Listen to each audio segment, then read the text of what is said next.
Mike Rosich, CEO of Current Group, talks to host Doug Simon on PR's Top Pros Talk.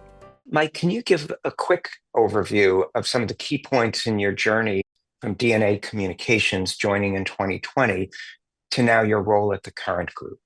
When joining DNA, we were really a boutique agency and grew it into the mid-sized health agency it is today. And we had already been doing some work with Current Global at the intersection of consumer and health. And as conversations started to evolve on what is best for the future of both our clients and the agency, we already had kind of a proof of concept of the benefits of bringing the two agencies closer together.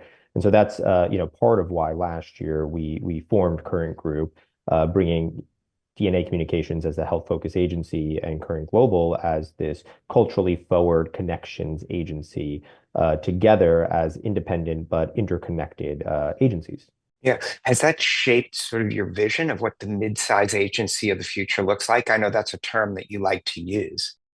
Yeah, I like that term because I think agencies should always be future focused, right? We should be thinking about what is the next iteration, what's the next evolution. And I do think that mid-size needs to be the intersection of like nimble with scale, underpinned by innovation and consistent evolution and iteration, which is, seems that they're at odds with each other, but is that balance that you really need to strike in mid-size. Yeah. So how do you deal with all the different viewpoints, the multifaceted viewpoints that are out there and still have an inclusive operation and organization? Because it's hard for a brand to be giving out many different messages because that's going to be discovered pretty quickly. So how do you go about doing that, especially as the mid-size agency perspective? When you're thinking about the landscape right now, it's more complex than it's ever been. And that really makes it putting your audience at the center of it the most important thing you have to do, right? And by really thinking about everything through the audience's lens and being inclusive within that audience, I always joke if I said to you, do you want to reach 50% of your audience or 100% of your potential audience? What would you say?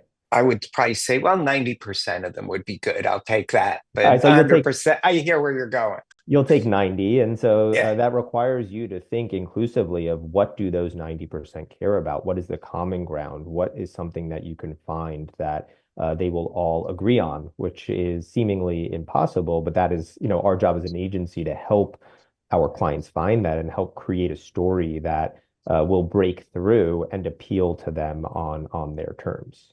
Yeah. And you also like talking about creative ingenuity. And how do you go about fostering that at an agency, as well as getting clients to be open to accepting that? Because each client has sort of a different take on what they're willing to do, what they're comfortable doing. But Yeah. creativity, in my perspective, can also be a safer option. It's interesting. I always talk about taking risks on creativity, but not on strategy, right? Your strategy has to be grounded, like I said, in the audience. It has to be grounded in the research and the insights. But your creative interpretation of that and what makes it out into the world, as long as it's grounded and aligned to your strategy, even if it doesn't, hit the mark as much as you would like, it shouldn't do harm, right? Right. And that is kind of the first thing. The second thing I think is, you kind of said it of how do you deal with different clients that have different creative ambitions, and the thing is you have to respect that, right? You always want to push up just to the boundary of what they want. Sometimes it takes suggesting something that crosses that to find where that line is, but that's an important part of our relationship and building that trust with our clients to let them know that we are trying to do things that get their brand out there in a safe and protective manner that pushes the limits of what they want to push, right? I also think when you're thinking about creative ingenuity now, it comes from not just a few people at an agency being the ideators of creativity. We've kind of really taken a lot of steps to democratize the creative process, right? So our creative leads are the curators of great creative ideas, as well as the ideators, but they want to hear ideas from everyone so they can help in ensuring that we're not missing out on a good idea because it didn't come from a select few at the agency. Yeah. We also really value the best idea wins. And I tell that even to new people I've 100%. hired. Obviously, I have maybe a little head start with all my years in the business and all the things I've seen and that worked and didn't work. Yeah. But, hey, if you've got the best idea, you got to share it. How do you foster that kind of environment? Because a lot of times people are hesitant themselves to share what they're thinking. We have a good balance of trying to make everyone be dangerous enough at everything we can do, but also understand the specialty that they're in, right? And so we talk about like a generalist mindset with a specialist approach. And I think that Mm. really helps because you respect what it means when someone else is coming with, an earned forward idea or an influencer forward idea or a social forward idea. But you also understand like how they can work together and complement each other so that you're being additive versus having multiple ideas that are kind of working against each other. And that also comes through the mentality of like what I expect from all of the people here, but especially our senior leaders, that they have to be the strategic guiders, but also the doers of the work, right? Like I even myself, wrote the strategy for a client yesterday. And it's like keeping that muscle memory and that hands-on mentality, I think is something that is um, you know, unique to the mid-size because you're still able to do that. But it also helps in coming up with and cultivating different creative ideas. Yeah, we should probably have set this a little earlier, but when you talk about mid-size, people might have different perspectives.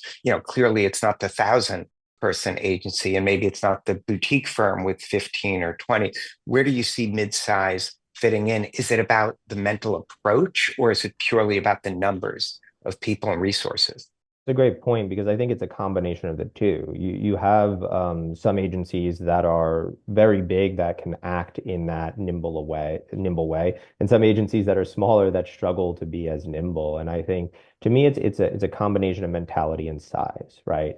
We're still at a size in mid-size where the senior leads can still be meaningfully involved in all of the work streams. But I think with the mid-size, being a leader at one, I really enjoy that I still get to stay in the work and I still get to help drive forward and progress the day-to-day work of our clients while still being kind of that strategic vision setter for the agency.